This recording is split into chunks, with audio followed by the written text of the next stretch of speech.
100.000 estrellas. Es la culminación de un viaje que comenzó hace más de una década, con uno de los descubrimientos científicos más trascendentales de la historia. Alpes de Alta Provenza, Francia, 1995. El astrónomo suizo Michel Mayor y su equipo observan de forma rutinaria estrellas de la constelación de Pegaso, situada a 50 años luz de distancia, pero sus instrumentos revelan algo extraño. Una estrella tiembla y se mueve de forma violenta. Descubrimos que la velocidad de una de aquellas estrellas cambiaba en el tiempo. ¿Qué es lo suficientemente fuerte para poder perturbar una estrella del tamaño de nuestro Sol? La respuesta de Mayor es una idea radical: un planeta, pero nadie ha observado nunca un planeta orbitando en torno a una estrella parecida al Sol. El problema para detectar un planeta en la órbita de otra estrella reside en que cuando el planeta gira cerca de la estrella, su luz queda cegada por el resplandor de esta. A pesar de las dificultades, Mayor confía en sus datos e insiste en que esos violentos movimientos están provocados por la fuerza gravitacional ejercida por el planeta. Fui muy escéptico cuando leí las declaraciones de Michel Mayor. En muchas ocasiones se había anunciado erróneamente el descubrimiento de un planeta en la órbita de una estrella, así que pensé, vaya, ya empezamos otra vez. Decidí observar aquella estrella durante 4 noches, y sorprendentemente, la estrella se movía tal y como había contado Michel Mayor y su colega Didier Queloz, que anuncian su descubrimiento. La noticia conmociona a la comunidad científica. Por primera vez, había pruebas verificables y reproducibles de la existencia de un planeta orbitando alrededor de una estrella similar al Sol, denominado oficialmente 51 Pegasi B. El planeta fue informalmente bautizado Bellerofonte, en honor al héroe griego que tomó a Pegaso, el caballo alado. Es un planeta que rompe todas las reglas. Bellerofonte se abraza cerca de su ardiente estrella a unos 1800 grados Fahrenheit. Su masa es casi 150 veces la de la Tierra, y es un gigante gaseoso como Júpiter. Un gigante gaseoso es un planeta compuesto de hidrógeno y helio. Solo las capas exteriores son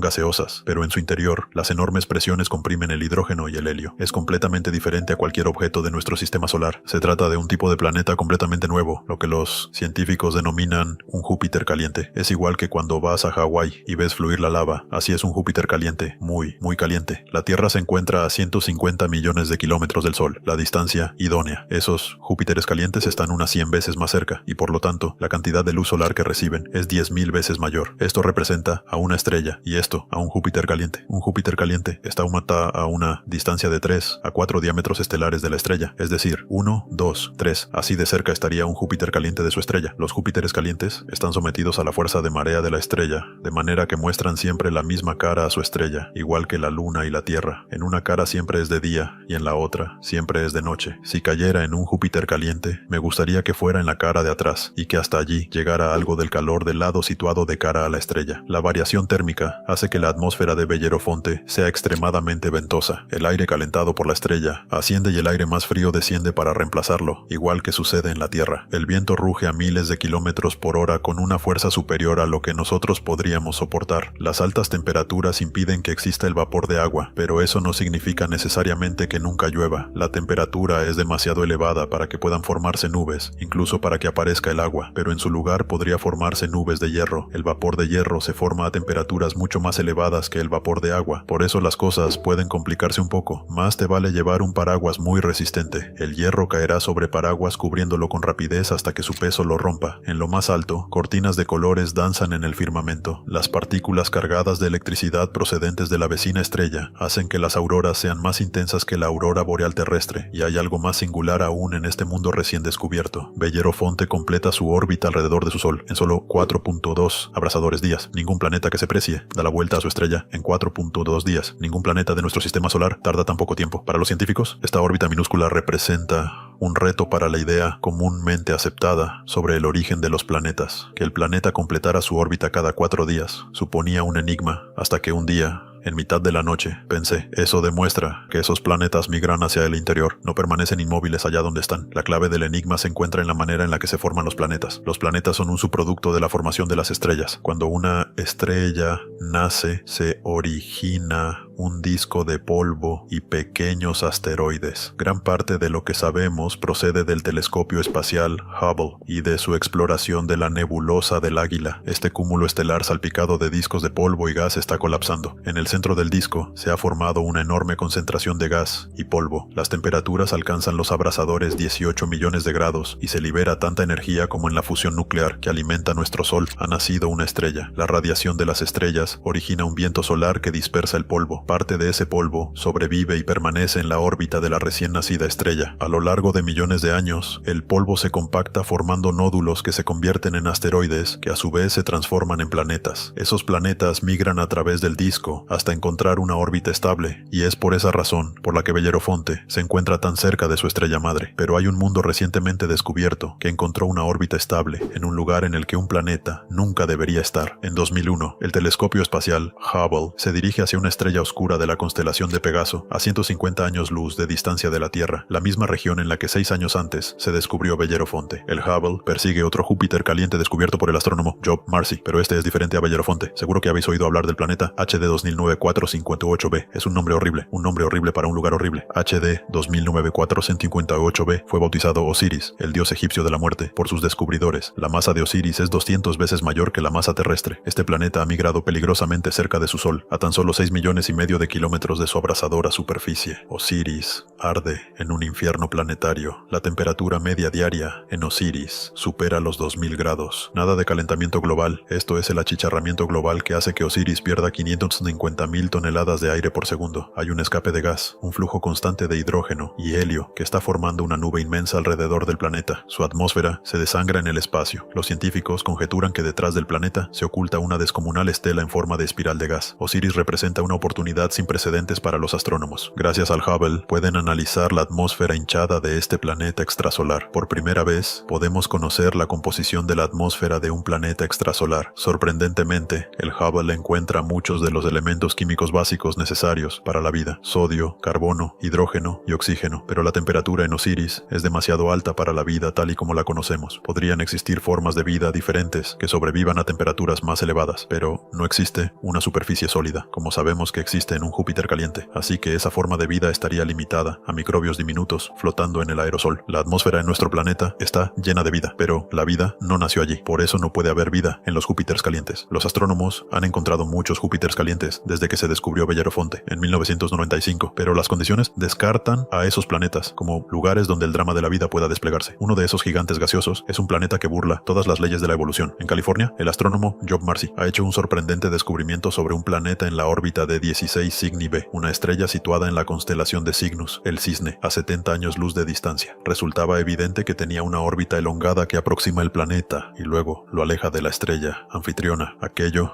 por supuesto, era un desafío para todas nuestras ideas basadas en nuestro sistema solar, en el que todos los planetas giran alrededor del Sol en órbitas casi circulares, como los surcos de un disco. Igual que un gigantesco yoyo espacial, el gigante gaseoso se mueve adelante y atrás por su sistema solar. Es como si cada año la Tierra se acercara a toda velocidad a 40 millones de kilómetros del Sol, para una vez pasado Marte, alejarse en dirección a Júpiter. Y como todos los gigantes gaseosos de nuestro sistema solar, este planeta yoyo tendría su propio séquito de lunas. Marcy cree que una de esas lunas podría parecerse a la Tierra. Es donde empieza lo más interesante. Imaginemos una luna rocosa, con una superficie, con lagos, océanos, puede que arroyos y cascadas. La luna giraría alrededor de su planeta, y ambos alrededor de la estrella anfitriona. A diferencia de la luna, sin aire, que gira alrededor de la Tierra, esta luna es un mundo con estaciones extremas. En nuestro mundo, las estaciones están causadas por la inclinación del eje del planeta. En este otro, la causa es su órbita elongada. Esos pobres planetas con órbitas elípticas elongadas sufren cambios violentos en el clima a lo largo del año. En el punto más cercano de la órbita, la estrella calcina al planeta Yo-Yo y su luna comienza el verano. La atmósfera en la luna, parecida a la Tierra, es barrida por violentas tormentas. Un huracán de categoría 5 en la Tierra solo es un suave remolino comparado con los inmensos torbellinos que se forman aquí. Las nubes se condensan a medida que el agua se evapora. Las temperaturas ascienden rápidamente. El agua y los gases se calientan y los océanos hierven, transformándose en vapor. Es como una gran sauna en el fénix del verano. La luna se asfixia a 800 grados de temperatura. Está en el punto más cercano a la estrella de los 26 meses de órbita. El verano apenas ocupa 2 meses. Pero qué verano. El planeta y su luna se alejan del horno de la estrella. Las temperaturas descienden hasta registros que nos resultarían moderados y cómodos. Con la llegada del otoño, las lluvias regresan a la sedienta y acostada luna. Las cuencas secas de los océanos vuelven a llenarse y surgen mares que forman nuevas costas. La tranquilidad se impone a medida que el planeta Yo-Yo y su luna se deslizan en las profundidades del gélido invierno oscuro. Las temperaturas rondan los 260 grados bajo cero. Los océanos se hielan y los casquetes polares se expanden por la superficie de la Luna, cubriéndola de una capa de hielo de kilómetros y kilómetros de espesor. El invierno es largo, dura 17 meses. Al llegar la primavera, el sol se acerca al cielo de esta desangelada luna y los hielos se parten y funden de forma violenta. Inmensos y deberes surcan un tempestuoso océano de aguas crecientes. En 2 preciosos y breves periodos, durante el deshielo de primavera y las lluvias de otoño, el clima de esta luna, parecida a la Tierra, es templado y agradable a 150 millones de kilómetros de distancia de la estrella, aproximadamente la misma distancia que existe entre el Sol y la Tierra. La órbita elíptica de este planeta y su luna, alrededor de la estrella, atraviesa una región que algunos científicos llaman la zona habitable. Las condiciones aquí son sencillamente perfectas para la vida. Si estás demasiado cerca de la estrella, el calor es excesivo, y si estás demasiado lejos, entonces el frío es excesivo. Todo se hiela, pero si estás justo en el medio, es perfecto. Todas las estrellas tienen una zona habitable. La ubicación de esa zona depende del tamaño y la temperatura de la estrella. En nuestro sistema solar, Venus marca el límite interno y Marte el límite externo. La Tierra y su abundante vida se encuentran justo en el medio. Es a la zona habitable 2 veces al año, en primavera durante 3 meses y medio en su viaje de aproximación y en otoño durante 3 meses y medio en su veloz regreso a los confines más fríos del espacio. ¿Podría la vida sobrevivir a las condiciones existentes fuera de la zona habitable? ¿Podrían existir seres vivos lo bastante inteligentes para hibernar, igual que hacen algunos animales terrestres durante el invierno? Puede parecer fantasioso, pero me gustaría recordar las zonas de marea en nuestro planeta. La vida en las orillas de los mares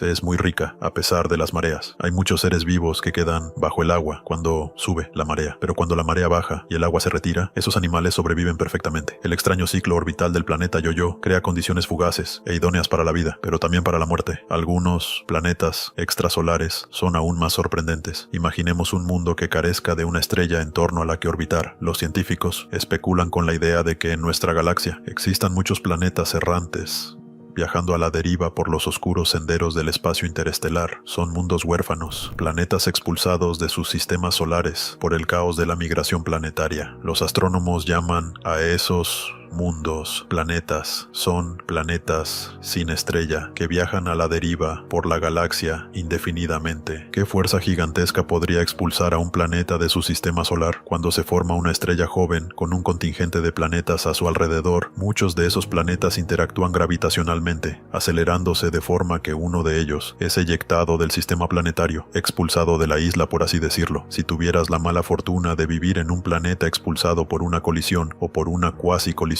con otro gran objeto, es probable que salieras rápidamente de la zona habitable. En nuestra galaxia existen cientos de miles de millones de planetas vagabundos, sin una estrella materna que los caliente. Frío, oscuro, silencioso. Los planetas no tienen un sol, son mundos sin días ni años. Viven vigilantes en una noche eterna. Los planetas son vagabundos solitarios, los centinelas de las galaxias. Solo porque viaje a la deriva en el espacio no significa que un planeta esté muerto. Esto podría haber vida perfectamente en un planeta rocoso. Un planeta pequeño y rocoso, sin atmósfera, hibernaría en el frío extremo, más frío que el día más gélido de nuestro polo sur, pero un planeta lo bastante grande como para retener la atmósfera conservaría el calor generado cuando el planeta se formó. Es el efecto invernadero perfecto. El calor y la energía emanan del núcleo fundido en las profundidades del solitario planeta. Si el planeta fuera un gigante gaseoso como Júpiter, podría tener un sistema de lunas. La fuerza gravitacional entre un planeta y sus lunas produce fricción, por lo que la luna conservaría el calor en su interior. Esas lunas podrían albergar vida, igual que Europa. La luna de Júpiter, que tiene volcanes y mucha energía térmica generada por la interacción con Júpiter y sus otras lunas. Si algo vive aquí, solo serán células simples como las bacterias comunes de nuestro planeta, no formas de vida complejas. Sin un sol que posibilite la fotosíntesis, estos diminutos organismos extraerían su energía de las sustancias químicas de la superficie del planeta o de su luna. En la Tierra se encuentran condiciones similares. Se han descubierto colonias de bacterias en galerías profundas de minas africanas, carecen por completo de luz y sobreviven exclusivamente gracias a las sustancias químicas que fabrican a partir del suelo en el que viven. Su metabolismo es extremadamente lento y se reproducen solo una vez cada 1000 años. Si existe vida en un planeta sin sol, podrían ser organismos como estos, abandonados cuando era un planeta joven mientras los planetas dormitan apaciblemente. Un mundo ha sido sacudido por caóticos cambios desde el principio de los tiempos. En 2003, los astrónomos confirman la existencia de una auténtica reliquia de los orígenes del mundo en la constelación de Escorpio. La mayoría de los planetas conocidos fuera de nuestro sistema solar se encuentra en el disco principal de nuestra galaxia, pero este mundo se encuentra muy por encima del disco de la Vía Láctea, en un cúmulo formado por 10.000 estrellas primigenias. El planeta PSR B1620-26 es más conocido por su apodo, Matusalén, el personaje más longevo de la Biblia. La razón por la que se le conoce como planeta Matusalén es porque el cúmulo tiene unos 12.000 millones de años. La Tierra es un planeta adolescente comparado con el viejo Matusalén. Unos 8.000 millones de años antes de que se formara la Tierra, Matusalén era un joven gigante gaseoso con furiosas tempestades y un séquito de lunas. Los eones pasan y los vientos y las tormentas amainan, dejando atrás un mundo silencioso y tranquilo. De repente, dos estrellas surgen en el cielo. Son los núcleos extinguidos de estrellas muertas hace mucho tiempo, persiguiendo al cúmulo en el medio muy denso de un cúmulo globular. Hay muchísimas colisiones interestelares y cuasi colisiones, sistemas en los que una estrella es expulsada y otra atrapada. Es una danza cósmica de la gravitación similar a la de la migración de planetas. Una de las estrellas es expulsada y reemplazada por la estrella madre de Matusalén. Matusalén es ahora un planeta con 2 soles. Cada día amanece y anochece 2 veces. Las nubes y todos los objetos proyectan 2 sombras. Con el tiempo, la estrella madre originaria comienza a expandirse, la señal de que su vida termina. Se hincha hasta convertirse en una gigante roja y es engullida por una estrella de neutrones. La estrella de neutrones devora a la gigante roja. Ahora Matusalén es un mundo apresado por los esqueletos de 2 estrellas muertas, el núcleo desnudo de la gigante roja y su compañera, la pulsante estrella de neutrones. Matusalén es un superviviente, pero por extraño que haya sido el pasado de Matusalén, nada es comparable a la extraña anomalía de un pulsar situado a 980 años luz de la Tierra en la constelación de Virgo. En la distancia, un pulsar es como una luz intermitente, pero de cerca, los púlsares bombardean su entorno con su radiación letal. No es el lugar para un planeta. Aún así, algo interfiere en la precisión de este pulsar. Una posible explicación es que la anomalía esté causada por un planeta, pero la mayoría de los astrónomos ven con escepticismo que puedan existir planetas en la órbita de un pulsar. La razón por la que eso supone un problema es que los púlsares se forman en una explosión inmensa cuando explota una estrella gigante roja. La gigantesca bola de fuego llamada supernova libera tanta energía en un minuto como la que genera nuestro Sol en toda su vida. La onda expansiva de la supernova es tan grande que cuesta imaginar que un planeta pueda sobrevivir a ella. Cuando el polvo cósmico se disipa, lo único que queda es el núcleo aplastado de la gigante roja, pulsando en el corazón de un campo de escombros en expansión. La materia lanzada en la colosal explosión es atraída de vuelta al pulsar,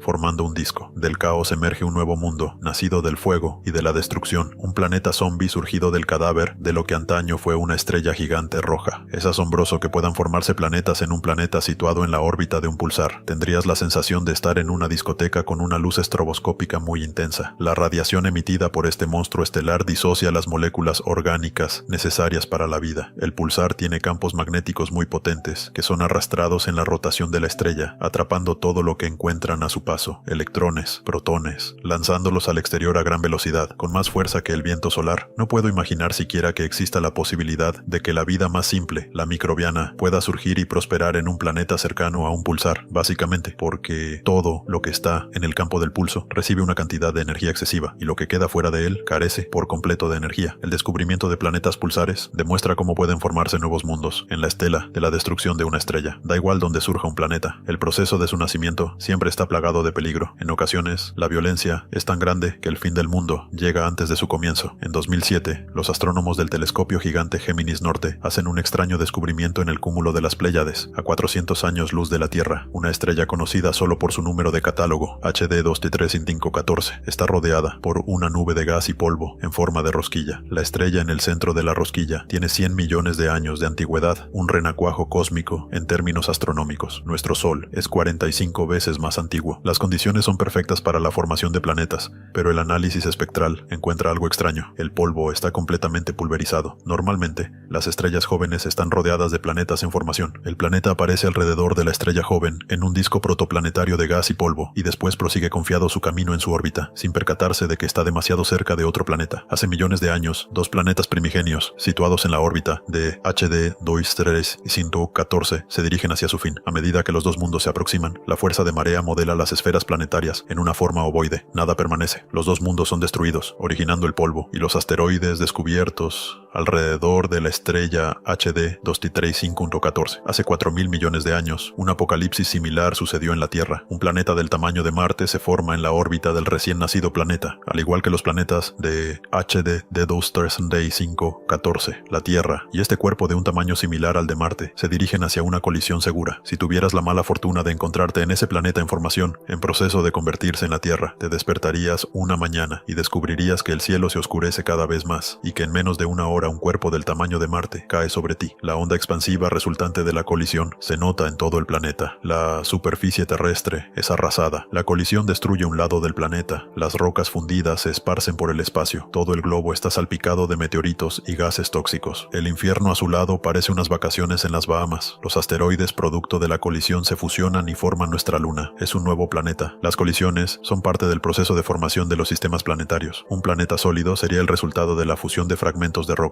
y en toda la galaxia, fragmentos de roca colisionan y forman mundos parecidos a la Tierra que desafían a la imaginación. Hay un nuevo planeta, y fuera, un planeta cuya existencia desconocíamos. No se trata solo de un planeta, es un nuevo tipo de planeta, la Tierra en esteroides. Me gusta llamarlas supertierras. Son iguales que la Tierra, salvo por su masa, que es 10 veces la de nuestro planeta. Una de las familias de supertierras tiene, igual que nuestro mundo, continentes y océanos. Otra podría ser muy seca, como Marte, y existe otra familia que llamamos de mundos acuáticos o planetas oceánicos que están completamente cubiertos de agua. Bienvenidos a Gliese 581c. Este planeta fue descubierto por Michel Mayor y junto a otros 2 planetas gira alrededor de una estrella diminuta. Está en la constelación de Libra, a solo 20 años luz de distancia, y es uno de los planetas rocosos más pequeños descubiertos fuera de nuestro sistema solar. Pero eso no significa que Gliese 581c sea pequeño. Sigue siendo una supertierra con una masa 5 veces mayor que la de nuestro planeta, pero es la posibilidad de que contenga agua lo que apasiona a los científicos. Un planeta oceánico es como estar en mitad del océano Pacífico. Se entierran a la vista ya solo agua, nubes blancas y algodonosas y el cielo azul sobre tu cabeza. Los vientos en el mundo oceánico serían similares a los de la Tierra, así que es un sitio muy bueno para navegar. El tiempo es absolutamente perfecto. El cielo siempre estaría azul y el sol en el mismo lugar, que tal como parte meteorológico, no hay tierra por ninguna parte, ni siquiera a muchos kilómetros de profundidad. La capa de agua sería muy profunda, al menos un cuarto de la profundidad del planeta. La presión aumenta a medida que nos sumergimos en las profundidades marinas. A 12.000 metros, alcanzamos la profundidad máxima de los océanos terrestres. Atravesamos el límite de los 33.000 metros. La presión es tan fuerte que el agua comienza a adoptar formas nuevas y sorprendentes, a una profundidad 10 veces mayor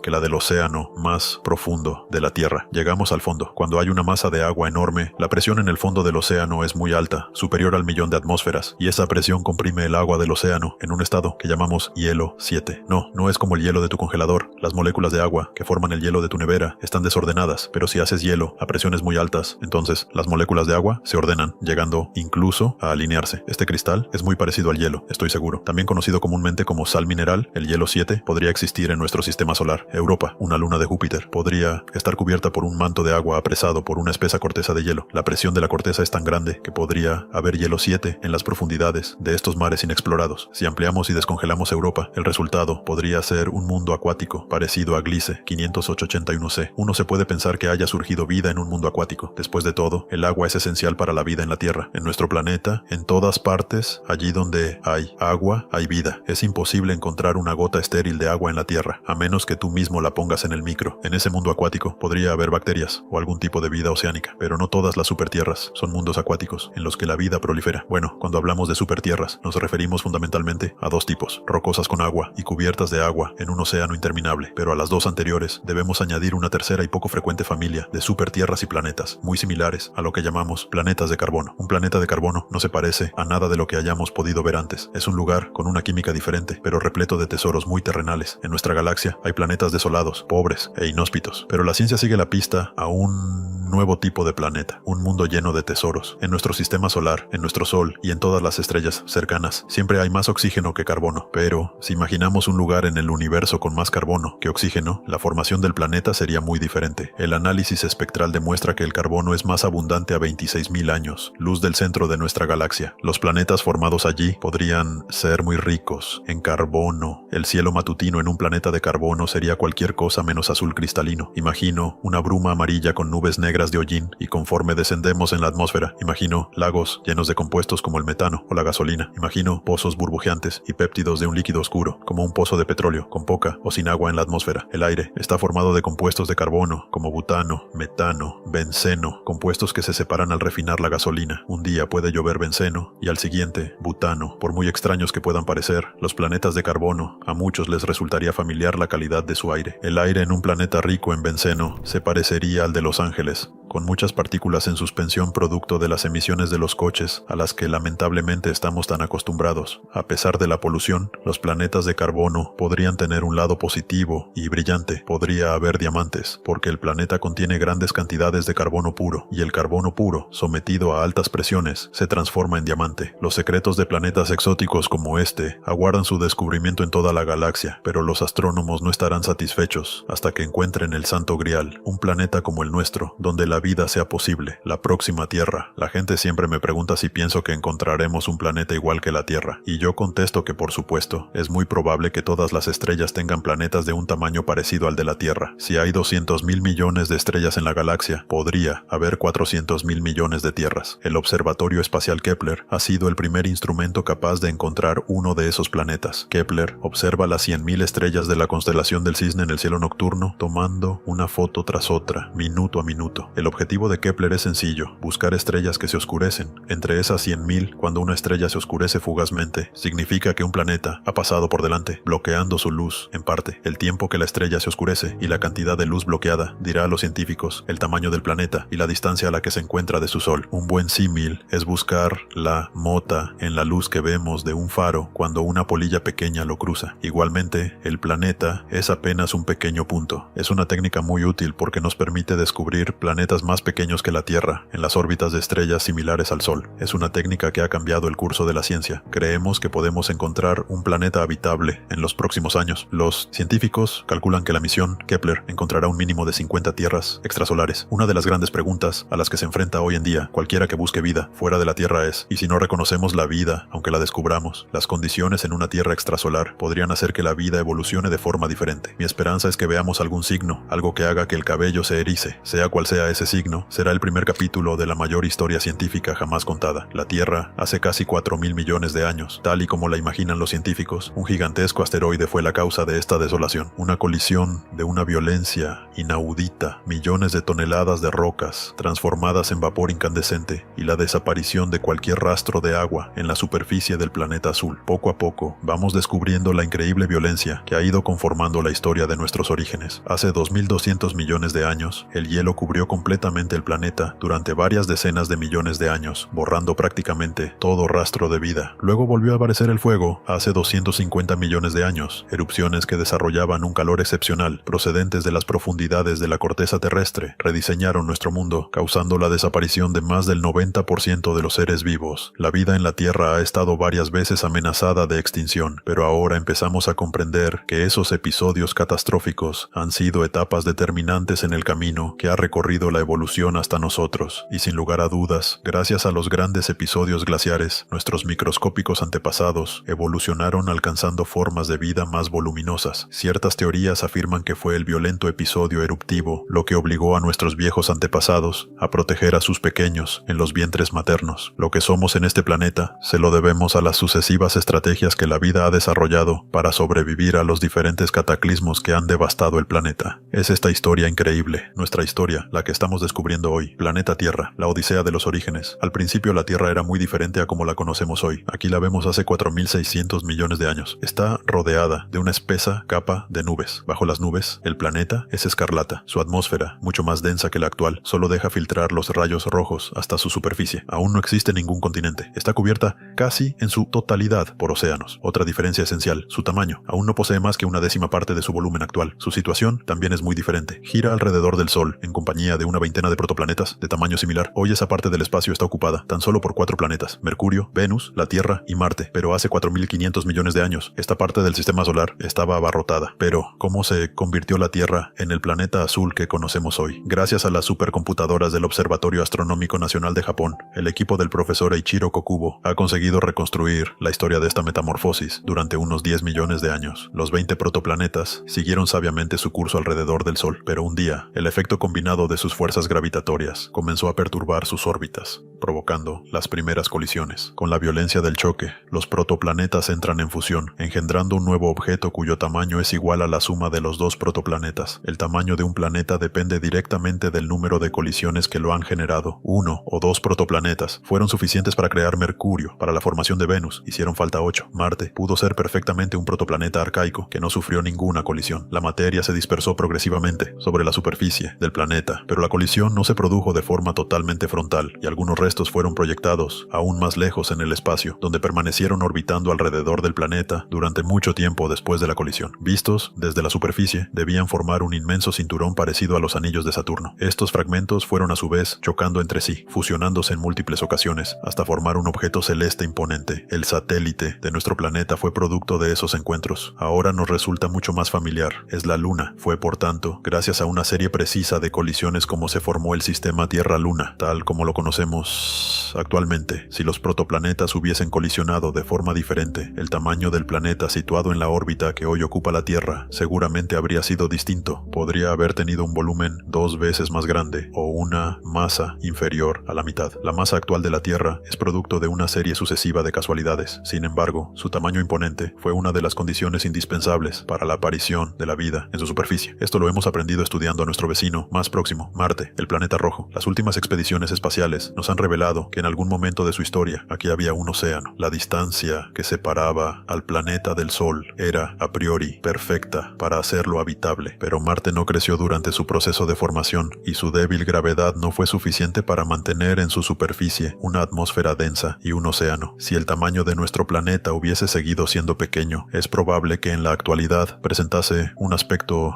igual de desolado que el paisaje marciano, pero la masa que adquirió la Tierra durante su crecimiento le dotó de una fuerza de atracción muy superior. Gracias a ella, ha podido conservar durante mucho más tiempo sus océanos, y fue en el corazón de sus océanos donde se desarrolló la vida. Pero, ¿a qué se parecían las primeras formas de vida que surgieron en la Tierra? ¿Quiénes eran nuestros antepasados más antiguos? La respuesta a estas preguntas se encuentra en un país cubierto en un 80% de glaciares a lo largo de todo el año, Groenlandia. Es aquí, cerca de Iswa, que significa lugar donde termina la Tierra y comienza el hielo, donde se descubrió una de las formaciones rocosas más antiguas del planeta. Este macizo tiene más de 3.800 millones de años. Descansa aquí sobre una superficie de 4 kilómetros de anchura y 35 de longitud. Este conjunto de rocas negras es único en el mundo, y Iswa es el único lugar del planeta donde se puede estudiar una formación así de antigua sobre una superficie de este tipo. Es aquí donde se han descubierto los rastros de vida más antiguos que se conocen en la actualidad. El profesor Minnie Rosing es el autor de este extraordinario descubrimiento. Aquí está la roca. Esto que estamos viendo nos retrotrae 3.800 millones de años en el tiempo, de forma que podemos comprobar cómo era entonces la superficie de la Tierra. En esta roca, de aproximadamente 1 metro cuadrado, es la franja negra lo que monopoliza la atención de los científicos del mundo entero. Contiene los rastros de vida más antiguos que se han descubierto hasta la fecha en nuestro planeta. A pesar de disponer de una perspectiva excepcional, no podemos distinguir a simple vista los fósiles de estos primeros antepasados. La única diferencia que hay entre este gris y este negro es que este contiene carbono, y que el carbono procede de organismos vivos. El aumento del microscopio electrónico muestra la presencia de una cantidad de pequeños granos negros. Son partículas de carbono. Su análisis ha revelado que fueron sin duda los materiales de base con que estaban compuestos los organismos que vivían aquí hace 3.800 millones de años. Según el Dr. Rosing, debía tratarse de entidades que medían apenas 1/100ª de milímetro de longitud, muy parecidas a las bacterias de hoy. Un examen más profundo de las rocas ha despejado ciertos indicios relacionados con su modo de vida. Estas numerosas líneas paralelas, más oscuras, que se distinguen sobre la superficie de la roca, las produjo la acumulación de polvo y cápsulas de bacterias sobre el fondo marino. Si estas líneas son rectas, es porque este lugar estaba al abrigo de las perturbaciones que producen las olas y las corrientes. Hace alrededor de 3.800 millones de años, este lugar era un remanso de paz en el fondo del océano, a varios cientos de metros de la superficie y lejos de la costa, y en las profundidades de este océano primordial ya se desarrollaban organismos que obtenían, sin duda, del agua del mar los nutrientes necesarios para su subsistencia, así como el carbono del que estaba formada su envoltura. Esta es la roca más antigua que podemos estudiar en la superficie de la Tierra, y al remontarnos con ella en el tiempo, comprobamos que ya entonces había vida, de modo que por mucho que nos remontemos en el tiempo, comprobaremos que siempre ha habido vida. Yo creo que la vida apareció en la Tierra hace aproximadamente 4.300 millones de años, desde que se formaron los océanos y se dieron las condiciones necesarias para su desarrollo. Estas huellas representan la forma de vida conocida más antigua de nuestro planeta. Son la impronta tangible de los orígenes de esta vida que surgió en el corazón de un océano, situado en un planeta lo bastante voluminoso para poder conservarlo. El principio de un largo periplo evolutivo que, al cabo de 4.000 millones de años, daría lugar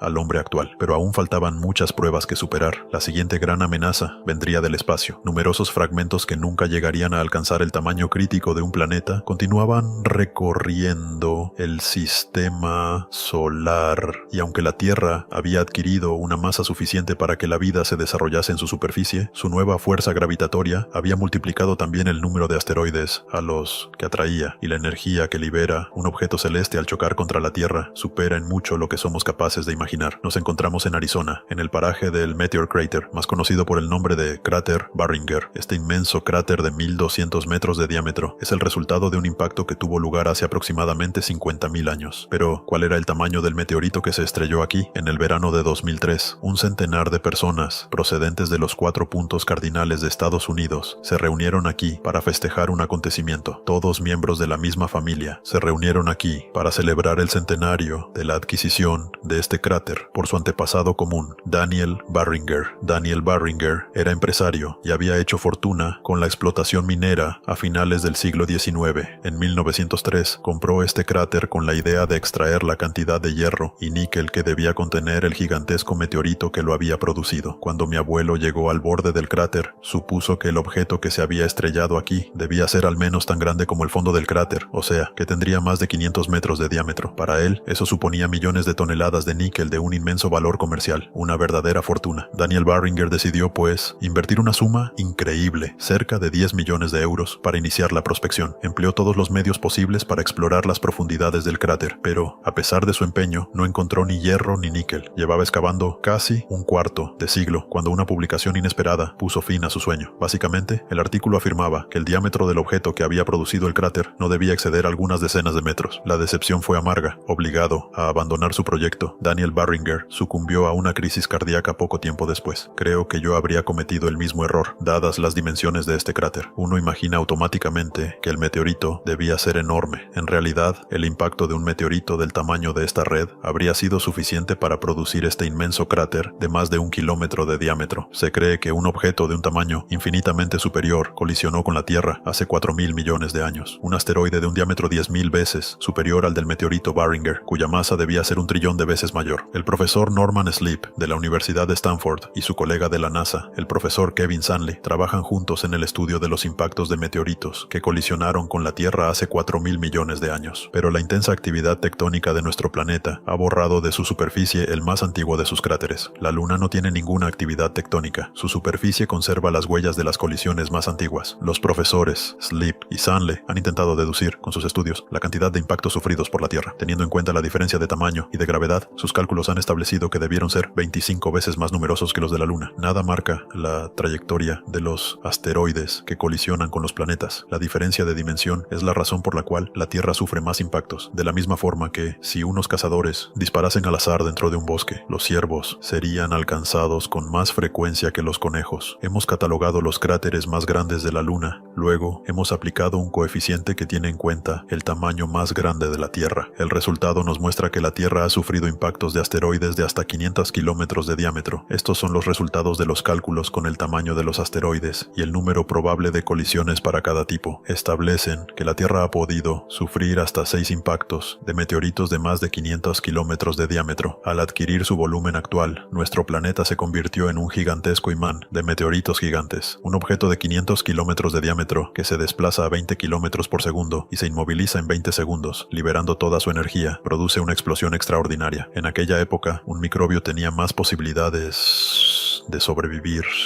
instalándose en Marte que en la Tierra. ¿Cómo imaginar, entonces, el efecto que pudo producir un asteroide de 500 kilómetros de diámetro entrando en colisión con la Tierra? Esta reconstrucción se ha realizado bajo el control de expertos en geofísica para facilitar la comprensión de las proporciones. La Tierra se ha representado tal y como la conocemos en la actualidad. Un asteroide de 500 kilómetros de diámetro es, por ejemplo, más grande que cualquiera de las islas que conforman Japón. El punto de impacto estaba situado en pleno Océano Pacífico, entre Japón y Australia. La velocidad del asteroide es de 72.000 kilómetros por hora, pero como es enorme, todo parece desarrollarse a cámara lenta. Por el efecto del impacto, la corteza terrestre de un una decena de kilómetros de espesor, se despega del manto, produciendo lo que se conoce como un crash tsunami, un maremoto de la corteza terrestre. La fina película blanca son los 4.000 metros de profundidad del océano. El archipiélago de Japón queda automáticamente pulverizado. Trozos gigantescos son proyectados más allá de la atmósfera, a varios miles de kilómetros de la superficie, antes de volver a caer sobre la Tierra, produciendo el efecto de bombas de una gran potencia. Los labios del cráter forman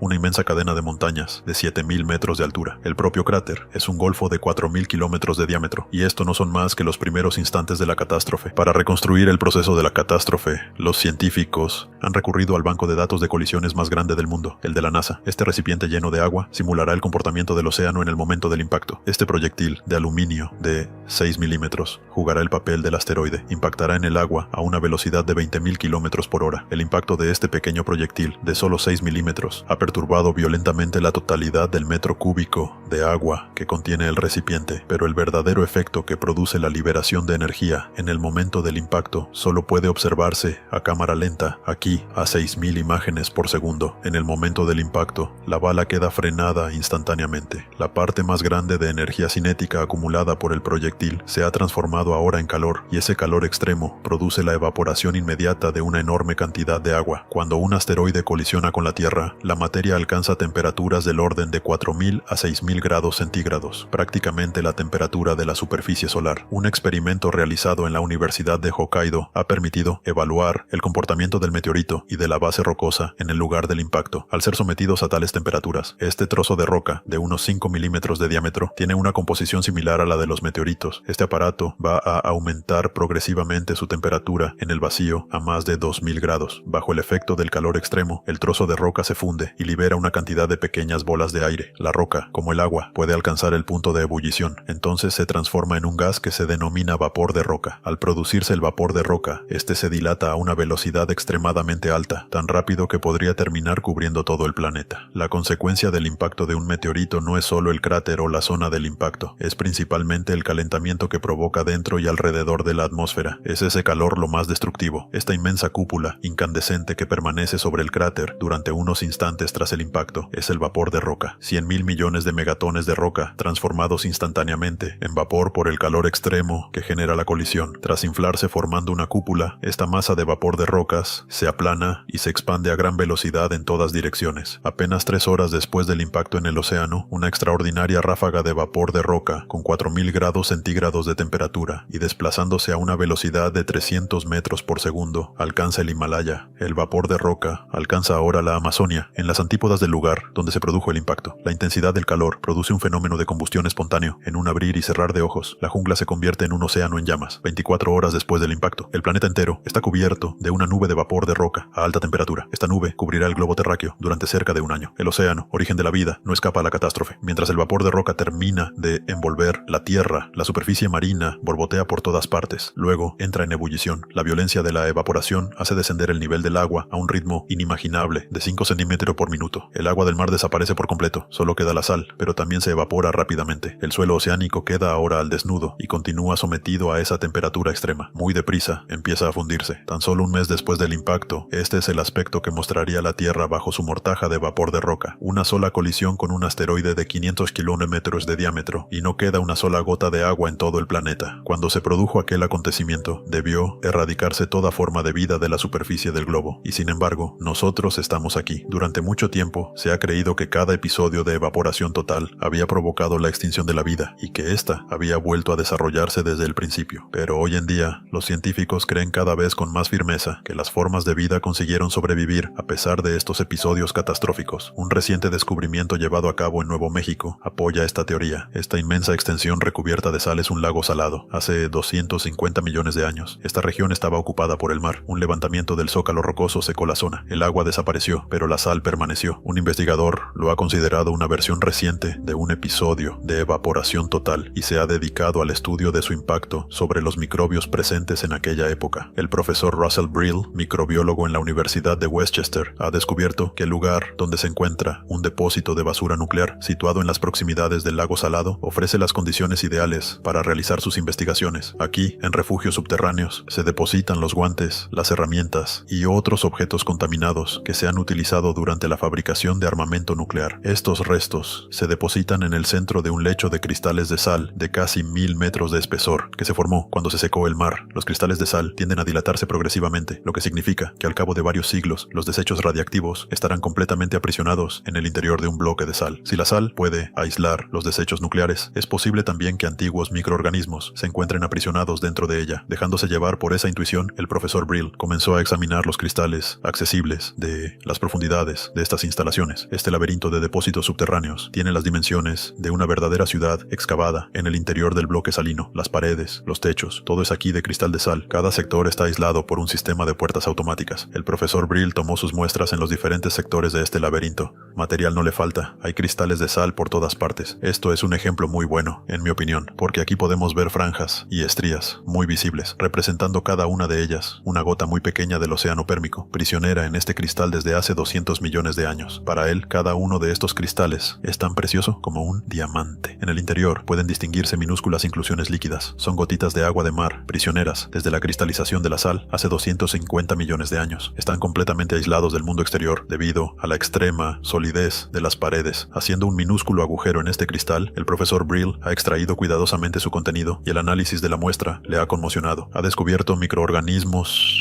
perfectamente formados, y esto no es más que el principio de las sorpresas. Durante 4 meses les ha alimentado con un nutritivo hervido, y un día estos microbios han empezado a dividirse y a multiplicarse. Tras un sueño de 250 millones de años, volvían a la vida. La bacteria que hemos encontrado en este cristal no estaba ni viva ni muerta, estaba en suspensión estática de larga duración, en un estado de espora. No podía hacer más que esperar. Lo más sorprendente en ese estado es que el organismo en suspensión no tiene necesidad de ningún nutriente, no produce ningún desecho y puede esperar indefinidamente a que las condiciones de supervivencia le sean favorables. Mientras el agua de mar se evaporaba y los cristales de sal se formaban, estos microorganismos encontraron una gotita de agua prisionera dentro de un cristal. Era su mejor posibilidad de supervivencia. La vida es tenaz, es capaz de descubrir los lugares más insospechados para prolongar su existencia. Para el profesor Brill, esta tenacidad constituye la esencia misma de la vida. Lo que más me maravilla es la tenacidad de la vida. Una vez aparece y se establece en este planeta, haría falta una catástrofe de una dimensión inimaginable para hacerla desaparecer. Pero el episodio de evaporación total que se produjo hace 4.000 millones de años tuvo que ser mucho más destructivo que una simple sequía. La intensidad del calor hizo desaparecer el agua, pero también la sal del suelo oceánico, y las proteínas, que son los ladrillos del cimiento de la vida, se desintegran cuando la temperatura se aproxima a los 150 grados. ¿Cómo sobrevivir entonces en semejantes condiciones? El equipo del profesor Sleep ha descubierto una solución inesperada para este problema, un hábitat enterrado a mucha más profundidad que los cristales de sal. Este gráfico materializa la distribución de las temperaturas sobre la superficie de la Tierra. El calor procede del corazón del planeta, de modo que las regiones más profundas o próximas a un volcán submarino son las más calientes. Cuanto más nos aproximamos a la superficie, más disminuye la temperatura. En las zonas verdes no excede los 100 grados, en las azules no supera los 50. Mientras los organismos permanezcan en la zona azul, sus proteínas no sufrirán ningún daño como consecuencia del episodio de evaporación total. El suelo oceánico puede alcanzar los 2000 grados de temperatura, calor que se difumina progresivamente hacia las capas inferiores. Para efectuar este cálculo, el profesor Sleep incorpora parámetros como la velocidad de propagación del calor en el zócalo rocoso. El calor se difunde lenta pero indefectiblemente, al ritmo de 1 metro por año. Pero esta simulación pone de manifiesto un fenómeno sorprendente. Solo las zonas próximas a la superficie parecen sufrir un aumento de temperatura. Durante los 10.000 años posteriores al impacto, siguen quedando regiones azules. Cualquier organismo que viviese a 1 o 2 kilómetros bajo tierra estaría razonablemente seguro. El impulso del calor no dura tanto como para poder alcanzar esas profundidades. Es el mismo fenómeno que ocurre cuando asamos un trozo de carne. No podemos asarla en 1 minuto. Aunque sometamos el exterior a una gran temperatura, el interior permanece frío. Pero, ¿puede guarecerse la vida a varios kilómetros bajo tierra en Sudáfrica? Esta pregunta ha obtenido ya respuesta. Nos encontramos en el interior de una mina de oro, cuyos pozos más profundos descienden hasta 3.500 metros de profundidad. 400 toneladas de oro se extraen cada año de las minas sudafricanas por un valor de mercado de 4.000 millones de euros. Estas cifras explican claramente por qué se encuentra aquí el pozo más profundo que ha excavado el hombre en este planeta. Se utiliza, por supuesto, para la extracción, pero también alberga un proyecto de investigación de microorganismos subterráneos. Antes de la construcción de este pozo, se creía que el mundo de las profundidades era exclusivamente mineral. Nadie habría podido imaginar que aquí podía existir una forma de vida. A esta profundidad es esencial verificar constantemente los niveles de metano. Una concentración excesiva de este gas que se escapa constantemente entre las grietas podría anunciar la inminencia de una explosión. En lo más profundo de este mundo de silencio y tinieblas, estos investigadores han descubierto huellas indiscutibles de vida. Filtraciones de agua procedentes de la superficie resuman a lo largo y ancho de esta pared. Está recubierta de una espesa película blanca y negra, un tapiz orgánico compuesto de diferentes bacterias. Su análisis ha revelado la presencia de especies totalmente desconocidas en la superficie. Sin embargo, están equipadas con genes que las predisponen a realizar una respiración oxigenada, lo que parece absolutamente inútil en su hábitat actual. Es sin duda la prueba de que estos microorganismos hace mucho tiempo que se han abierto camino hasta aquí desde la superficie, han resbalado por los intersticios de la roca hasta llegar a este extraño hábitat donde han logrado sobrevivir. Antes se creía que no existía ninguna forma de vida a más de 60 centímetros de la superficie. Gracias a los estudios realizados en las profundidades de este pozo, hoy sabemos que se pueden encontrar organismos vivos a 3000 metros bajo tierra. Si dispusiésemos de acceso a otros lugares así de profundos, encontraríamos seguramente huellas de organismos, cuya organización sería sin duda similar a la que hemos observado aquí. El mundo subterráneo ha sido sin duda la gran reserva de la vida. Hace aproximadamente 4.000 millones de años, la vida apareció en los océanos e inmediatamente se expandió en diferentes direcciones. Algunas de sus formas alcanzaron obviamente las profundidades de la Tierra. Un episodio de evaporación total eliminó sin duda toda la vida de los océanos, pero los organismos que se refugiaron lejos, bajo la superficie, sobrevivieron. No cabe duda de que la Tierra se transformó durante un tiempo en una bola incandescente, pero al cabo de un año, el vapor de roca se disipó y la temperatura empezó a disminuir progresivamente.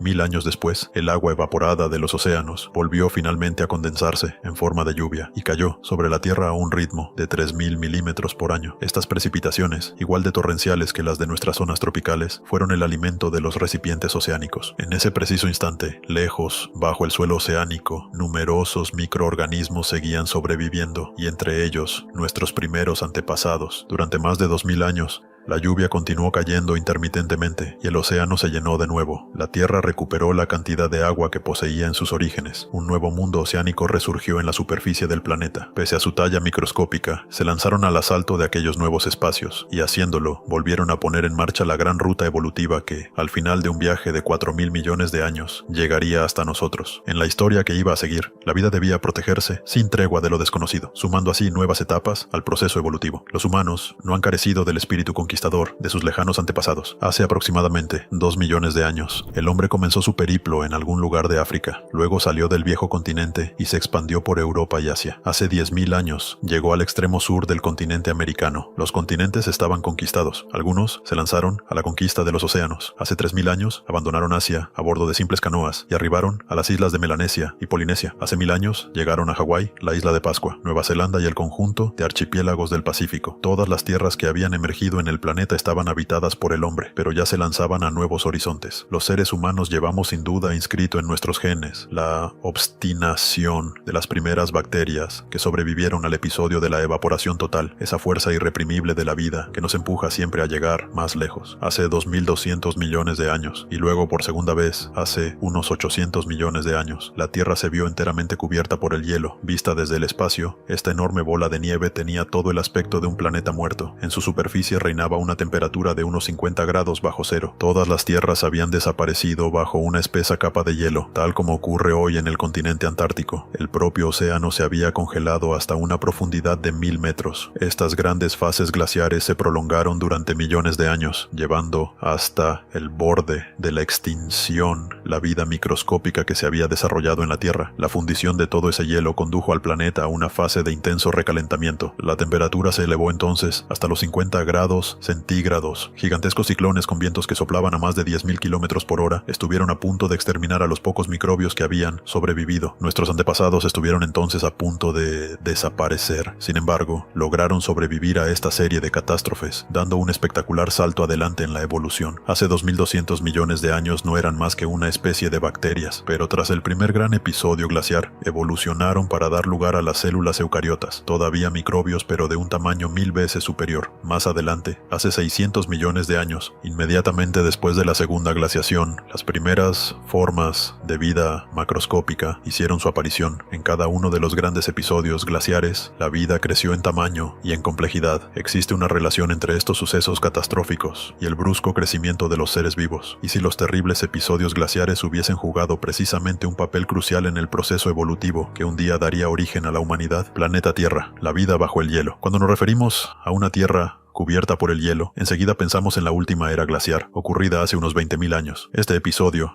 relativamente reciente, puede ayudarnos a comprender lo que ocurrió durante las grandes glaciaciones planetarias. Esta inmensa isla de verdor en medio de los rascacielos de Nueva York es el famoso Central Park. Dentro podemos encontrar un gran número de rocas bastante extrañas. Reciben el nombre de bloques erráticos. Deben este apelativo a su composición, totalmente distinta a la del zócalo rocoso de la región Sarombono, lo que produce la impresión de que se encuentran fuera de lugar. Se llegó a la conclusión de que habían sido desplazadas desde lugares muy lejanos. Algunos creían incluso que habían sido depositadas allí por el diluvio descrito en la Biblia. En realidad, los causantes de tal desplazamiento fueron los glaciares, que se extendieron hasta aquí durante la última era glaciar. A 3.000 kilómetros al norte de Nueva York, podemos ver cómo se reproduce el mismo fenómeno. Las masas oscuras que podemos ver en algunos lugares son bloques erráticos, fragmentos enteros desgajados de las montañas que rodean estos glaciares. Un glaciar avanza únicamente algunos metros al año, pero a su ritmo puede desplazar estas rocas a enormes distancias. Cuando un episodio glaciar llega a su fin, el hielo se funde y deposita in situ las rocas que transportaba. Así es como las rocas se convierten en erráticas. Su presencia indica que un día este lugar estaba ocupado por un glaciar. Los científicos utilizan estos fenómenos para intentar desentrañar los misterios de los periodos de glaciación. Analizando la distribución de las rocas erráticas, pueden deducir el movimiento de los glaciares en una época determinada. Este mapa representa el avance de los glaciares durante la última era, hace 20.000 años, en la época en que los mamuts recorrían la Tierra. Se puede ver que, a pesar de su apelativo de era glaciar, las regiones recubiertas por los glaciares eran en realidad bastante limitadas.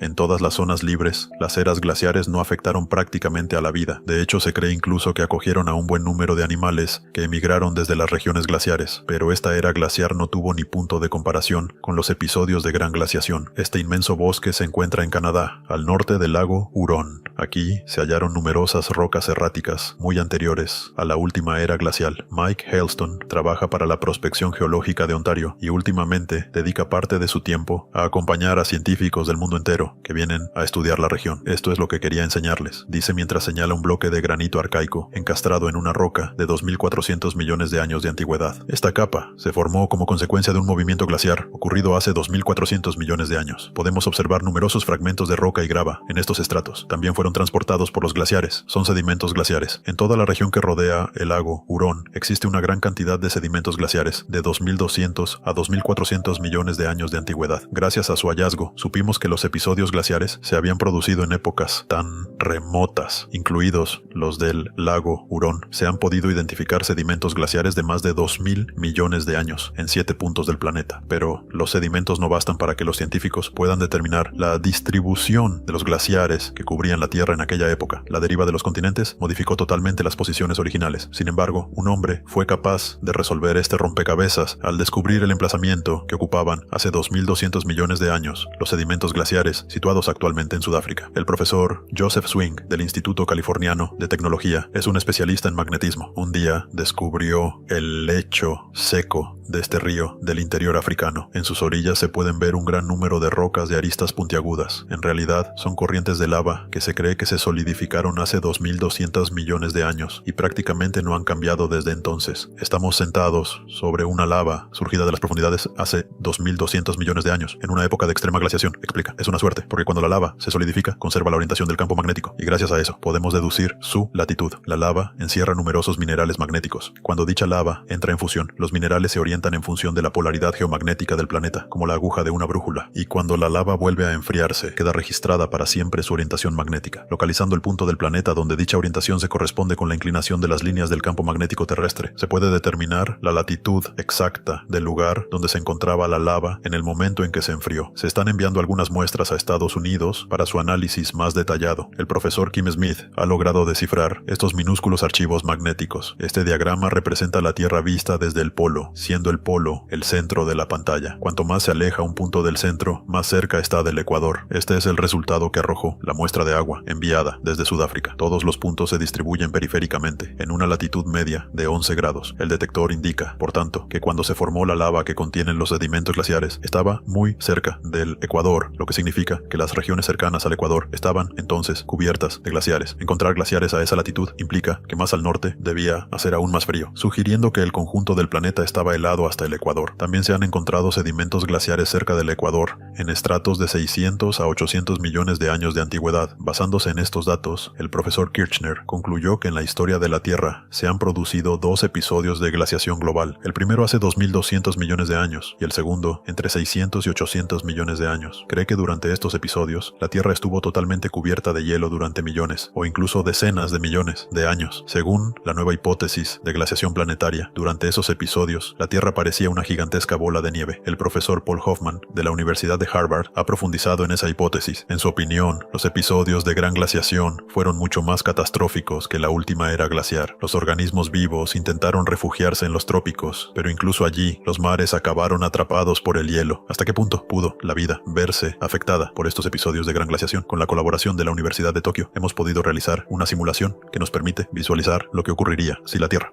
tal como la conocemos hoy, sufriera repentinamente una catástrofe de tales dimensiones. Durante la última era glaciar, los glaciares nunca alcanzaron la latitud de Tokio, es decir, 36 grados norte. En un episodio de gran glaciación, los rascacielos quedarían completamente cubiertos por el hielo, que podría alcanzar los 1000 metros de espesor. Al principio, el crecimiento de los glaciares es progresivo. Hacen falta varios millones de años para que alcancen los 20 grados de latitud, donde están situados Hawái y Cuba. Una parte de la población animal tendría seguramente tiempo de refugiarse en el santuario de los trópicos, pero el crecimiento del hielo se acelera súbitamente a partir de los 20 grados de latitud y llega al Ecuador en cuestión de algunas décadas. Las zonas tropicales se convierten también en un mundo de hielo. La temperatura desciende bruscamente a 50 grados centígrados y la vida refugiada en esas zonas se extingue también. Los vegetales desaparecen, lo que significa que el eslabón esencial de la cadena alimenticia se destruye. Sin los vegetales, ni los herbívoros ni los carnívoros pueden sobrevivir. La tierra firme se convierte en un desierto sin vida. Los océanos sufren una suerte similar. El profesor Hoffman cree que debieron helarse hasta los 1000 metros de profundidad. Quizá los seres vivos capaces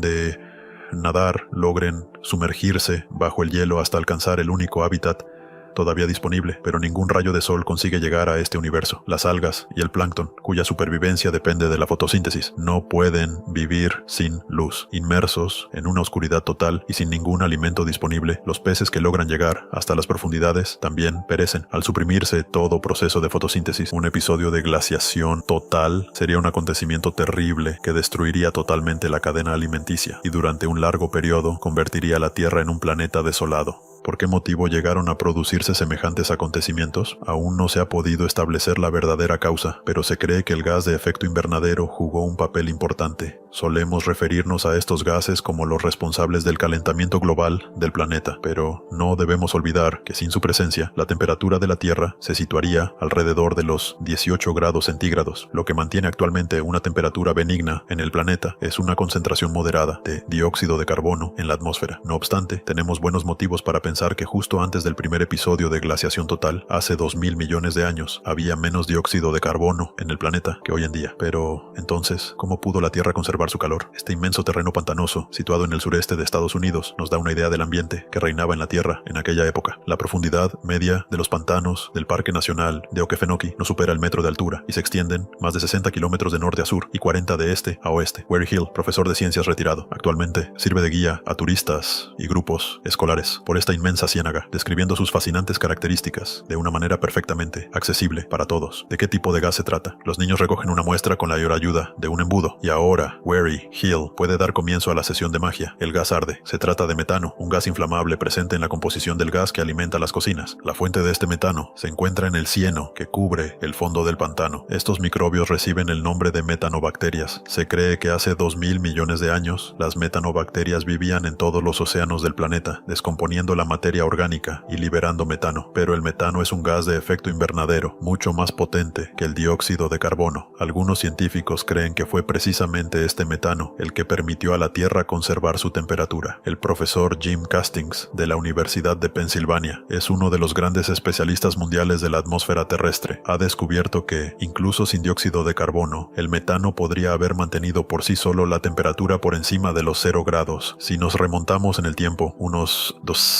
300 millones de años antes de la aparición del oxígeno en la atmósfera, nos encontramos con niveles de metano mucho más elevados, quizás en concentraciones del orden de 1000 partes por millón, lo que sería suficiente para compensar la menor luminosidad. Si el efecto invernadero del metano era suficiente para mantener la temperatura de la Tierra por encima de los 0 grados, ¿cómo pudo producirse una glaciación global? Según el profesor Castings, los acontecimientos se desarrollaron de la siguiente forma. Esta es la Tierra hace 2000 millones de años, antes del episodio de glaciación global. Su atmósfera tenía sin duda un tono rojizo debido a las grandes concentraciones de metano. En aquella época, ni plantas ni animales poblaban la superficie de los continentes. La vida existía solo en forma microscópica en el corazón de los océanos. Las metanobacterias liberaban todo el metano posible en su medio ambiente y nuestros antepasados se encontraban junto a ellas, siendo también microbios. Entonces se produjo una catástrofe en el océano. Un organismo totalmente nuevo, fruto casual de las combinaciones genéticas, hizo su aparición. Se trataba de una cianobacteria, una bacteria capaz de realizar la fotosíntesis, el primer organismo en la historia de la Tierra capaz de usar la luz solar para fabricar oxígeno y otros nutrientes. Una enorme cantidad de oxígeno fabricado por estas bacterias fue liberado en la atmósfera. Era la primera vez que se producía una cantidad masiva de oxígeno en la Tierra, y ello desencadenó una violenta reducción de la cantidad de metano presente en la atmósfera. Volvamos al experimento del pantano de Okefenokee. El metano extraído del fondo del pantano ha ardido con suma facilidad. En realidad, es el resultado de una reacción química que se produce cuando el metano entra en contacto con el oxígeno. El profesor Castings cree que cuando la cantidad de oxígeno liberado en la atmósfera alcanzó un cierto nivel, la reacción con el metano se aceleró rápidamente hasta acarrear la desaparición total de este último. Al originar la aparición del oxígeno, estos microorganismos provocaron la desaparición del metano, desencadenando al mismo tiempo el fenómeno de glaciación global, que estuvo a punto de hacerlos desaparecer a ellos también. Privada de su cálida cubierta de metano, la Tierra se enfrió rápidamente y entró en una fase glaciar. La misma vida que había mantenido una temperatura benigna en la superficie de la Tierra fue la que desencadenó las grandes fases de glaciación que estuvieron a punto de provocar su completa desaparición. ¿Cómo pudieron sobrevivir nuestros antepasados microscópicos a los acontecimientos que, según se cree, debieron durar varios millones o incluso decenas de millones de años? En Islandia se ha descubierto una respuesta parcial a esta pregunta. Aquí se dan condiciones comparables a las de los grandes episodios glaciares. Estos hombres son buscadores de microbios empleados por una empresa privada de estudios biológicos. El profesor Diego Marteinsson recorre el país en busca de microbios dotados de genes raros que puedan interesar a la industria farmacéutica. Las temperaturas reinantes aquí se acercan a los 18 grados centígrados. Esta capa de hielo podría tener fácilmente 1 kilómetro de espesor y el paisaje podría corresponder perfectamente a un planeta desierto. Sin embargo, estos buscadores de microbios afirman que el hielo esconde auténticos tesoros. Pero, en tal caso, ¿dónde se esconden? La presencia de vapor blanco delata su situación. Mirando más de cerca, descubrimos un pequeño perímetro respetado por el hielo. El agua brota de él. Es un manantial caliente. Este manantial caliente es un auténtico paraíso para los microorganismos. Al desarrollarse, forman una tupida alfombra orgánica. Una alfombra que es en realidad una acumulación de bacterias. Está esencialmente formada por microbios verdes fotosintéticos, entre ellos las cianobacterias. A su alrededor se desarrollan otras especies que se alimentan de los nutrientes producidos por la fotosíntesis. Sin duda, nuestros ancestros vivieron así cerca de las cianobacterias durante los grandes episodios glaciares. Estas zonas geotérmicas son verdaderos refugios para la vida, para formas de vida como esta, es decir, las cianobacterias, y para otra gran variedad de bacterias que viven a su alrededor. La vida está en el origen de las grandes glaciaciones planetarias, y lo que la salvó de aquellos sucesos catastróficos fue el calor procedente de las profundidades de la Tierra. Pero lo más sorprendente aún estaba por llegar. Este es el aspecto que debían tener nuestros antepasados hace 600 millones de años, justo antes del segundo gran episodio glaciar. Se cree que se trataba de microbios semejantes a estos coanoflagelados que actualmente forman parte del zooplancton. Si condensáramos toda la historia de la Tierra en un solo año, retroceder 600 millones de años nos situaría en el mes de noviembre. En ese preciso momento se produjo el segundo gran episodio glaciar. Durante más del 80% de la historia de la vida en la Tierra, nuestros antepasados fueron microscópicos, pero cuando la segunda gran glaciación tocó a su fin, dieron un gigantesco salto evolutivo hacia adelante, al mismo tiempo que otras muchas especies. Estamos en Namibia, África, en un estrato geológico formado antes de la segunda gran glaciación. Se encontraron unos fósiles muy extraños en esta granja. En algún lugar de este pedregal se halla la prueba indiscutible de que la vida dio un extraordinario salto evolutivo justo antes del último gran episodio glaciar. Se distinguen dibujos negros en la superficie de la roca. Son fósiles de un organismo que había alcanzado un nuevo estadio evolutivo. Medían 30 centímetros de largo, de modo que ya no se trataba de microbios. No sabíamos muy bien lo que era. Podría tratarse tanto de un pez como de un helecho, aunque se parece más a un pez. Ni siquiera los los científicos consiguieron determinar si se trataba de un vegetal o de un animal. Esta forma de vida fosilizada es uno de los primeros organismos macroscópicos aparecidos en la Tierra. El de Namibia recibió el nombre de iridión. No era ni un pez ni un vegetal, sino un misterioso animal cuyo aspecto recuerda al de una boca humana. Los científicos creen que debía vivir medio hundido en el fondo arenoso del mar. Otros fósiles de organismos complejos fueron descubiertos en Siberia. Este mide también 30 centímetros de largo y fue bautizado como Georgia. Se hallaron 5 huellas circulares de idénticas dimensiones. Son las huellas que dejaba Georgia al desplazarse. Georgia reptaba libremente por el fondo marino, en el que encontraba los nutrientes que le servían de sustento. Este organismo se llama Kimberella. Su fósil también fue descubierto en Siberia. Su silueta recuerda a una tortuga o a un caracol. Una especie de tentáculo le permitía rebuscar en el fondo arenoso para conseguir su alimento. Más de un centenar de organismos de gran tamaño aparecieron de forma brusca tras el segundo gran episodio glaciar. Dichos organismos reciben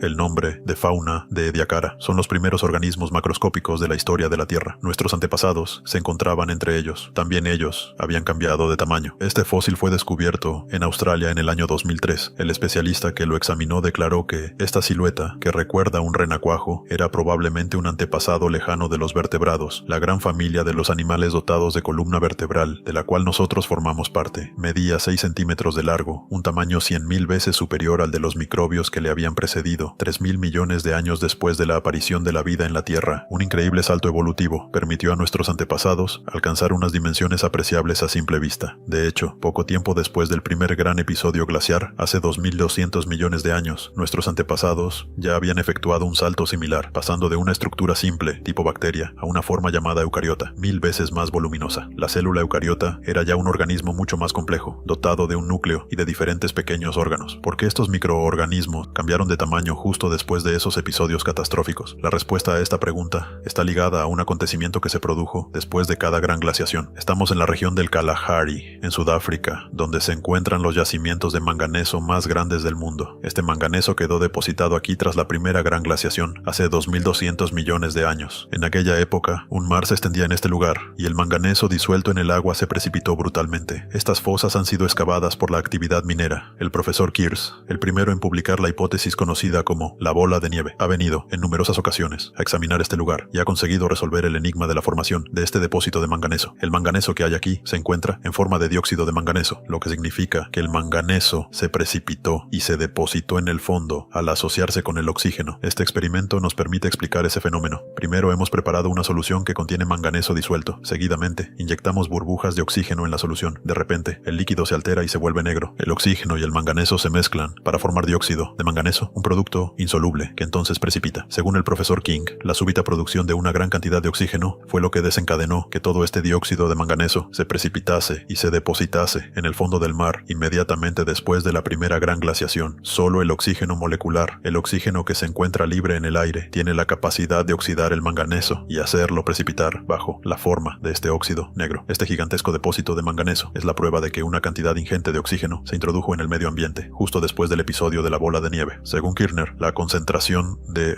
oxígeno presente en la atmósfera en los orígenes de la Tierra era mínima. Hace 2.200 millones de años, como consecuencia del primer gran episodio de glaciación, alcanzó el 1%. Después, tras el segundo gran episodio de glaciación, ocurrido hace 600 millones de años, aumentó hasta el 20%, es decir, prácticamente el nivel actual. Los niveles de oxígeno habían permanecido estables durante millones de años, y según el profesor, el único acontecimiento que pudo causar ese excepcional aumento fue una gran glaciación planetaria. Ahora bien, el oxígeno es una molécula que produce una gran cantidad de energía. La repentina disponibilidad de esa energía fue sin duda la causa de que nuestros antepasados pasaran al estadio de eucariotas hace 2.000 millones de años y, posteriormente, al de formas de vida de la fauna de Ediacara hace 600 millones de años. Pero, ¿por qué a los grandes episodios glaciares le siguió una producción masiva de oxígeno? Veamos cómo el profesor Kim Smith reconstruye el curso de los acontecimientos. Durante los episodios glaciares, la Tierra estaba totalmente cubierta de hielo, pero los volcanes seguían siendo muy activos. Los gases volcánicos contienen generalmente una cantidad importante de dióxido de carbono. Actualmente, ese dióxido de carbono se disuelve naturalmente en el agua de los mares. Un día, caí repentinamente en la cuenta, pues claro, el dióxido de carbono de los volcanes tenía que continuar acumulándose en la atmósfera. Los océanos estaban entonces cubiertos de una espesa capa de hielo, y el dióxido de carbono solo podía escaparse hacia la atmósfera, donde se iba acumulando. Cuando el dióxido de carbono atmosférico alcanzó concentraciones de 300 a 2000 veces superiores a las actuales, el efecto invernadero provocó la brusca fundición de los glaciares. Se pasa entonces entonces de una temperatura media de 50 grados bajo cero a más de 50 grados centígrados. En tales condiciones, la fundición del hielo es extremadamente rápida. De ese modo, el dióxido de carbono liberado desde las entrañas de la Tierra puso bruscamente fin a los grandes periodos de glaciación. El mismo calor procedente de las profundidades que había albergado la vida en el pasado intervino de nuevo de forma determinante en la historia del planeta. Sin embargo, las condiciones para una nueva catástrofe estaban otra vez a punto. Tras la desaparición del hielo, el efecto invernadero prosiguió su labor de calentamiento del planeta. Según un estudio reciente, cuando la superficie del mar alcanza una temperatura de 45 grados centígrados, se desencadena un violento fenómeno de evaporación que engendra gigantescos ciclones, denominados hiperciclones. Es muy probable que tales fenómenos devastaran la Tierra inmediatamente después de los episodios de gran glaciación. La presión atmosférica en el interior de estos ciclones podía alcanzar los 300 hectopascales y la velocidad máxima del viento, más de 10.000 kilómetros por hora. En alta mar se formaban tempestades monstruosas que luego devastaban las costas. Los océanos se agitaban furiosamente y esta súbita agitación es la que iba a terminar por elevar los niveles de oxígeno atmosférico. En aquella época, las zonas más profundas de los océanos rebosaban de fósforo y de otros nutrientes expulsados por las fuentes hidrotermales. En tiempos normales, estos nutrientes son instantáneamente utilizados por las bacterias fotosintéticas, pero en los periodos de glaciación total simplemente se acumulaban, faltos de organismos que los absorbieran. El profesor Kirchner cree que al agitar el agua de los océanos, los hiperciclones hicieron remontar los nutrientes hacia aguas menos profundas. Este fenómeno provocó la formación de caldos de cultivo ricos en nutrientes y dióxido de carbono en las zonas poco profundas. Cuando la luz del sol comenzó a penetrar nuevamente en los océanos, todas las condiciones estaban dispuestas para favorecer un crecimiento explosivo de las cianobacterias que habían sobrevivido en las inmediaciones de los manantiales calientes. Su vigorosa actividad fotosintética generó la producción de una cantidad increíble de oxígeno. El verdor invadió los océanos, testigos de la extraordinaria expansión de estos organismos. El ímpetu de la vida, que había sobrevivido a los dos grandes episodios glaciares, estaba a punto de cambiar el planeta. Se iniciaba un nuevo capítulo de su historia en un mundo rico en oxígeno, el gas que iba a permitir el desarrollo de formas de vida más grandes y más complejas. Si la Tierra no hubiese conocido las grandes glaciaciones, quizás nunca habríamos llegado a este punto. Probablemente, de no haberse dado esos saltos evolutivos, nuestro planeta sería aún un mundo de océanos viscosos, llenos de estromatolitos, sin que ningún ser vivo hubiese alcanzado el tamaño suficiente para moverse y actuar. Hace 2.200 millones de años y 600 millones de años, respectivamente. Dos grandes acontecimientos desarrollaron las distintas formas de vida sobre la Tierra. Los seres humanos somos el resultado de esas evoluciones. Nuestro cuerpo es la prueba evidente de ello. Cada uno de nosotros está compuesto por 60 trillones de células y cada una de ellas es del tipo eucariota, es decir, cada una contiene un núcleo. Somos un ensamblaje de células eucariotas que aparecieron hace 2.200 millones de años como consecuencia de la primera gran glaciación. El colágeno compone la estructura sobre la cual se posicionan estas células y les sirve de nexo de unión. Se cree que empezó a producirse masivamente en el interior de los organismos vivos tras el segundo gran episodio glaciar, hace 600 millones de años. El colágeno, esta sustancia sintetizada tanto por nuestro organismo como por todos los animales vivientes, posee extraordinarias propiedades, como se demuestra en el siguiente experimento. Hemos mezclado células de cultivo con colágeno. A la izquierda se observa que las células con colágeno se multiplican rápidamente y también comienzan a aglomerarse, adheriéndose unas a otras.